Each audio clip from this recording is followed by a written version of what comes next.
हमारे साथ धांधली मत करो। उत्तराखंड का बेरोजगार बहुत परेशान है। देखिए उत्तराखंड में आंदोलन होते हुए टाइम नहीं लगेगा। हमारे अधिकारी कर्मचारियों के बच्चे 13 ही लोगों को लगाओ, इनको मत लगाओ। पलायन पलायन पलायन पलायन करेंगे नहीं तो क्या करेंगे? ये महिला सशक्तिकरण की परिभाषा ना बनाए जो दिन रात अपने बच्चों के साथ रोती रहती है वहाँ आयुर्वेद निदेशालय में। नमस्कार, स्वागत है आपका न्यूज स्टूडियो उत्तराखंड में। मैं हूं आपके साथ शोभन सत्य सिंह नेगी। इस वक्त हम मौजूद हैं सचिवालय के बाहर।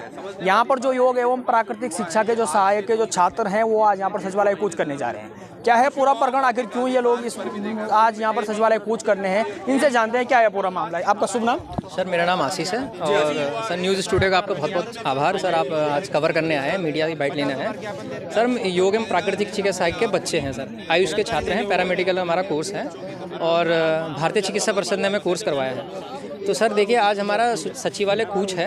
हम विगत 1.5 महीने से आयुर्वेद निदेशालय डांडा लखनऊ में 1 महीने से डटे हुए हैं सर। कल रात्रि जागरण हमने किया है सर, पूरी रात भर छोटे छोटे बच्चों के साथ बैठे हैं सर और सरकार से प्रशासन से कोई सुध लेने को तैयार नहीं हमारी। जिस प्रकार से आज हमने सचिवालय कूच किया है और देखिए सर आज बैरिकेडिंग लगा के हमको यहाँ पर रोक दिया गया है। कहा है कि अंदर कोई खास मीटिंग चल रही है जिस कारण हमें आगे नहीं जाने दिया जा रहा है इस चक्कर से। और सर हमारी एक ही मांग है कि जितने भी आयुष के हमारे आयुर्वेद के 1000 अस्पताल हैं उसमें हमारे पद सृजित होने चाहिए। 300 पद, हमारी कोई ज़्यादा बड़ी मांग नहीं है सर कि 1000 पद हमारे सृजित हो, वो तर्क संगत भी नहीं है। हमारी इतनी मांग है कि 300 पद सृजित हो, क्योंकि सर देखिए कुछ को तो रोजगार कुछ हम भी समझते हैं सर 1000 को देना संभव नहीं है। तो मैं कह रहा हूँ कि सर देखिए परसों ही बजट गैरसैंण में हमारा सत्र चला है, उसमें आयुष के नाम पर देखिए सर आयुष वेलनेस की योजना चलाई जा रही है और आयुष के नाम पर ढोल पीटा जा रहा है कि बहुत हमारा आयुष के बहुत वो करेंगे, मगर ऐसा कुछ नहीं है सर। हम बेरोजगार आज सड़कों पे हैं, धरना प्रदर्शन कर रहे हैं, फिर भी सरकार हमारी सुनने का कुछ तैयार नहीं है। जी सर तो रोक दो।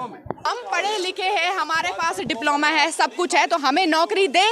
या तो कोर्स कराने से पहले बोले भाई हमारे पास पद नहीं है, या हमारे अधिकारी कर्मचारियों के बच्चे 13 ही लोगों को लगाओ, इनको मत लगाओ, तब भी हम बर्दाश्त कर लेंगे। लेकिन हमारे साथ धांधली मत करो। उत्तराखंड का बेरोजगार बहुत परेशान है। देखिए उत्तराखंड में आंदोलन होते हुए टाइम नहीं लगेगा।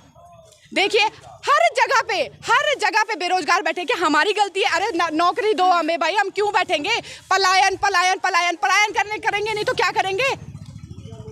हम बहुत परेशान हैं। देखिए महिला सशक्तिकरण की परिभाषा जो आप मीडिया में देते हैं, जो आपके पोर्टल्स पे चलती है, उस महिला सशक्तिकरण की परिभाषा पे अमल करें आप। ये महिला सशक्तिकरण की परिभाषा ना बनाए जो दिन रात अपने बच्चों के साथ रोती रहती है वहाँ आयुर्वेद निदेशालय में। इसमें कितने लोग जो प्रभावित हो रहे, कितने जो छात्र थे वो टोटल? हमारे फर्स्ट बैच में 141 छात्र थे, अब चौथा बैच चल गया है, तो हमारे 500 से अधिक छात्र बेरोजगार हो चुके हैं। ठीक है, अब मेरे ये कोई आयु सीमा कोर्स में नहीं है, कोई सीट रेगुलेशन नहीं है कि 20 सीटें होंगी कि 40 सीटें होंगी, नहीं। अगर तुम्हारे पास 13 पद थे, 22 पद थे, उन्हीं को कराते। मैं तो बोल रही हूँ रिश्तेदारी कोटा बना दो भाई, बना दो, हम झेल लेंगे रिश्तेदारी कोटा, लेकिन धांधली मत करो। हम करते, अगर हमें पता होता हमारे साथ अधिकारी एवं कर्मचारियों के बच्चे हैं ना, हम ये कोर्स कभी नहीं करते। हमें पता है हमने कैसे लोन दिया, उसका ब्याज अभी तक चुका रहे हैं। कितनी फीस थी कोर्स की? हमारे कोर्स की उस टाइम पे 45,000 रुपये फीस थी। ये इनको कम लगती है, क्यों? क्योंकि 2-2 लाख रुपए सैलरी ले रहे हैं ना, इनकी सैलरी डबल हो गई। वित्त भार किसके लिए? हमारे लिए। उनको 1 लाख सैलरी कम पड़ गई थी। है 45,000 रुपये जिस बच्चे ने दिया होगा, कैसे कर्जा करके दिया होगा, उसको पता है कि वो 45,000 रुपये कितनी बड़ी बात होती है। इनको कम लग रही है ना, ये कुर्सियों में बैठे, हम वहाँ नीचे सड़कों पे बैठे। आज बारिश थी, इतनी बारिश के बाद इतने युवा आए, कोई उत्तरकाशी, कोई चमोली, कोई कहीं से आया हुआ है, लेकिन कोई सुध लेने वाला नहीं है। विभागीय मंत्री अपनी मीटिंग में व्यस्त है, वो 3 महीने से अपनी मीटिंग में व्यस्त हैं। कल रात आप वहाँ पर रात्रि जागरण में? जी, कल रात हम रात्रि जागरण में थे, अपने छोटे छोटे बच्चों को लेके। आप इन महिलाओं से पूछिए, इनके बच्चे रात भर सोए नहीं है। और तो छोड़िए, बच्चे भी नारे लगा रहे थे कि हमारी मम्मी को नौकरी दो, कम से कम हम घर तो रहेंगे, हमें तो ऐसे भटकना नहीं पड़ेगा। वो बच्चे दूध पी, उन्होंने क्या जाना, फूल से बच्चे हैं वो, उनके दांत भी अभी नहीं निकले हैं। देखो, और मैंने तो बोला इन्हें, मैंने कहा सिखाओ इन्हें धरना सिखाओ। क्यों? क्योंकि बेरोजगार को धरने पे ही बैठना है, और क्या करना है। ये सरकार की नाकामी भी है और युवा जो हमारे साथी हैं उनकी नाकामी भी है। देखिए बॉबी पवार भैया ने क्या किया था, पटवारियों के लिए लड़े थे, लेकिन अभिभावक पहले तो रोए कि अरे मेरे बच्चे के साथ धांधली हो गई, और जैसे पेपर हुआ अपने बच्चों को यूँ भेज दिया। क्या बॉबी पवार का पेपर था पटवारी का? क्यों भेजा? ना भेजते आए। मैं तो बोल रही हूँ अपने सारे युवा साथी सरकार को सबक सिखाएं, अपने पद ले, अपना हक ना मारे। अगर तुम ही कल के दिन ऐसे करोगे, तुम्हारे बच्चों के लिए भी नौकरियां नहीं मिलेंगी, क्या करोगे तुम तब? हमें सुनाने वाले कई है ना कि तुम धरने पे बैठे हो, तुम्हारा काम धरना देना है, हमारा कोई काम नहीं है, भूखे मरने का हमारा कोई काम नहीं है। ये है पलायन होता है तो पलायन हो रहा है। महिला दिवस है, महिला दिवस मनाएंगे। अब यहाँ देखो यार, महिला देखो पहले और तब बात करो। तुम्हारे घर में महिला सशक्तिकरण हो रहा है, तुम्हारे घर में बाल दिवस हो रहा है, तुम्हारे घर में योग दिवस हो रहा है। मॉर्निंग वॉक पे जा रहे हैं मुख्यमंत्री जी तो योग की वो बता रहे हैं कि क्या महत्वपूर्ण क्यों है योग। राष्ट्रपति जी अपने आर्टिकल में लिखते हैं कि योग के आसनों से मैं सही हुई हूँ। और योग का बच्चा देखो देखो कौन करा रहा है उन्हें योग। बस हमारा यही है, हमें 300 पद सरकार निकाल के दे। सबसे पहले तो ये 22 की फाइल अगर शासन से निकली, ये 22 में सभी इन्हें अधिकारियों और कर्मचारियों के बच्चे हैं। अगर हाँ, मेरा कोई सरकार से मेरा कोई लड़ाई नहीं है, ऐसी लड़ाई नहीं है कि तुम क्यों, लेकिन लड़ाई इस बात की है जब तुम्हारे अधिकारी और कर्मचारियों के बच्चों के लिए पद हैं, हमें भी दो, और नहीं है तो उन्हें घर निकालो, घर निकालो, उनका कोई हक नहीं बनता। ठीक है, हमें सिखाएगी स्वरोजगार सरकार, हमें स्वरोजगार सिखाएगी और अपने बच्चों को सरकारी नौकरी देगी। तब क्यों सरकारी नौकरी? देखो अरे 60 साल तक कर्मचारी मरता है, उसकी पेंशन बंद कर दी इन्होंने है, और 2-2 दिन के मुख्यमंत्री बन रहे हैं, पेंशन खा रहे हैं। वित्त भार हमारे लिए, वित्त भार है डबल।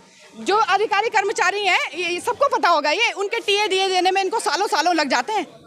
लेकिन तनख्वाह बढ़ाओ बढ़ाओ बढ़ाओ, आप तनख्वाह बढ़ाओ, बच्चे यहाँ बैठे रहेंगे। सर हम लोग अभी 1.5 महीने से आयुष निदेशालय में बैठे हुए हैं और हमें पूछने वाला कोई नहीं है सर, कोई नहीं है। ऑल कर रहा था, हम आयुष निदेशालय अपने छोटे छोटे बच्चों लेके हम वहाँ पे जागरण में बैठे थे, लेकिन कोई भी शासन प्रशासन वहाँ पे कोई हमें पूछने नहीं आया।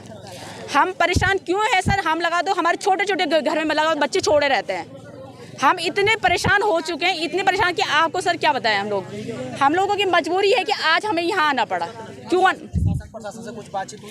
कुछ नहीं सर, कुछ नहीं होती है। हमने इतने ज्ञापन दे दिए, अपने सबूत से मिले हैं, कुछ हमें सकारात्मक कोई कार्रवाई, हमें कुछ जवाब नहीं मिलता कहीं से। तो हम सर करें क्या? सड़कों में नहीं उतरेंगे तो कहाँ जाएंगे फिर? सर हम लोगों की ये मांग है कि अभी हमारे साथ के जो फर्स्ट बैच के थे वो 13 लोग अपने आयुष विंग में लग चुके हैं, और जो ये 13 लोगों की सर आप लिस्ट निकालिए, उसमें देखिए कितने कर्मचारी अधिकारी के 13 में बच्चे हैं। उसके बाद जो ये 22 वाली शासन में फाइल चल रही विचाराधीन है, उसमें आप देखिए कि कितने कर्मचारी अधिकारी के बच्चे, उसमें भी देखो, मतलब उसमें ये हो रहा सारी की नाते रिश्तेदारी चल रही है। जिनके नाते रिश्तेदारी नहीं है वो आज सड़कों पर युवा घूम रहे हैं। तो क्या करें सर? हम लोग इतने मजबूर हो चुके हैं कि हम करें कि अपने बच्चों को छोड़ के सर 1.5 महीने से हम आयुष निदेशालय बैठे हैं, हमें कोई सकारात्मक कार्य। वहाँ से भी अगर हम आयुष निदेशालय बैठे हैं, वहाँ से वो लोग कहते हैं कि नहीं तुम यहाँ पे क्यों बैठे हो, अब तुम्हारा कोई हक नहीं है, हमने लेटर पहुँचा दिया। लेटर पहुँचाने का मतलब क्या होता है? मतलब जैसे इन लोगों ने 22 को वो करा था वैसे उसमें पद बढ़ा देते पहले। ये उनके कोई बोलने की बात थी कि तुम पद बढ़ाओ ना बढ़ाओ, लेकिन इन लोगों ने सर स्टार्टिंग से धांधली करी। हमारे पेपर से लेके इन लोगों ने पैसे दिए अंदर पेपर, और जिन बच्चों के अंदर अपने नाते रिश्तेदारी थी उन लोगों ने अपने हाई मेरिट पे जा रखे हैं। जो हम जैसे गरीब बच्चे हैं, हम उन्होंने पीछे कूड़े में फेंक रखे। हमारा पूछने वाला कोई नहीं है। जी सर, अपने छोटे बच्चों लेके धरने पे थे सर, कल रात पूरे रात भर रहे हैं वहाँ पे। जी नहीं सर, कुछ नहीं आए, कोई नहीं आए सर हमें पूछने के लिए।